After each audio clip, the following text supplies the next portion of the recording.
much do you feel like his impact had on Devin in terms of the improvement, consistent improvement? Just probably every thing that from our time together from the start, the connection that he had with Book helped our program and me more than anything. I mean, defense, offense, understanding our program, all of it was that connection with Willie, you know, to the point where for the most part, I got out of the way because he just has the ability to connect and relate with people in a way that I don't. And so when I saw that happening, I was like, wow, I need to get out of the way. And I mean, that's why I've said to so many people, he's way ahead of where I was as a coach. Just has unreal ability to lead and relate, temperament, all of it, just total package. Just following up, yeah, man, as far as just the momentum from that, maybe game, because DeAndre made a point of saying that he saw issues in that game. He was like, we won, but there were things he felt like we could even be better. How good of a sign to hear your player when you Yeah, I mean, everybody's trying to pound the rock. We said from the beginning that the word was excellence, you know, not perfection, but we were striving for excellence. You know, we have the number 2 defense, but we're 14th in defensive rebounding. You know, that's a bit of a chasm. We talk about the things that we have to lock in on every day and just like stick the fork in the ground, stick the pole in the ground and say, we're not going back. We're going to continue to move the chains in this area and that area. And so to hear the players talking that way is a great sign because we just want to keep getting better. How do you go back a couple games against Toronto and late first turnover? Yeah. The way that they were pushing guys, you know, with Willie and his defense. That's Yeah. one of the components of as well. What did you guys pick up from that, aside from just better decision making? Like anything schematically that you want to make sure you correct? I mean, you're always looking at the schemes, but it was more about getting guys who haven't been with us up to speed on the quickness that you have to react to a certain coverage. We just didn't have it, especially when Book had the ball. There was a coverage, whether it be a blitz or a switch, and we didn't respond as quickly as we have. I mean, we've seen those coverages for 3 years, and we've been able to be pretty efficient in it. So it was actually good. You know, we got a chance to learn. Next day in film session, you know, you just saw a lot of heads go like, you know, and that's a great sign. You know, getting Aaron and Torrey, Biz up to speed when it comes to that kind of environment is it's on me to get those guys comfortable in those places. He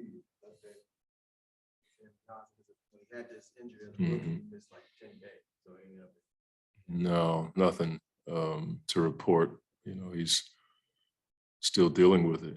I mean, guys have those, you know, I can't think of the thing that was like mine, but I do remember one time I fell.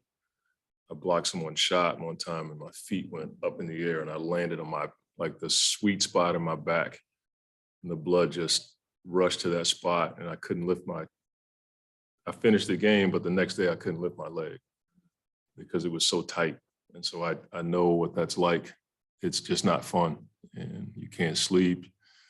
You can't function the way you want to until that blood and contusion gets out of there. I mean, it sounds, you know, contusion, you think like got a frog in his arm, but I'm just telling you, it's much worse than that. You know, just having had that, because I've played with broken bones before, you know, but that I couldn't even lift my leg up. let alone playing an NBA game. So that's where he is right now. Coach, obviously, you saw this team pre-season. Sure. They're getting back tonight from COVID. Mhm. What changes do you see with the Pelicans? I just think he's the kind of guy that has been in so many moments. He's seen a lot of coverages. He can get his own shot. He's a scouting report unto himself, and that's given them another anchor, and they play hard. They move the ball. They play with pace. And now you have a guy you can throw the ball to that can draw double teams and get his own shot. Like, that's a recipe for success. That's why they've played so much better. They had the foundation. They stayed steady after going 1 and whatever. And then you add that type of player to the mix. It's like, okay, you can take off. And he's an all-star.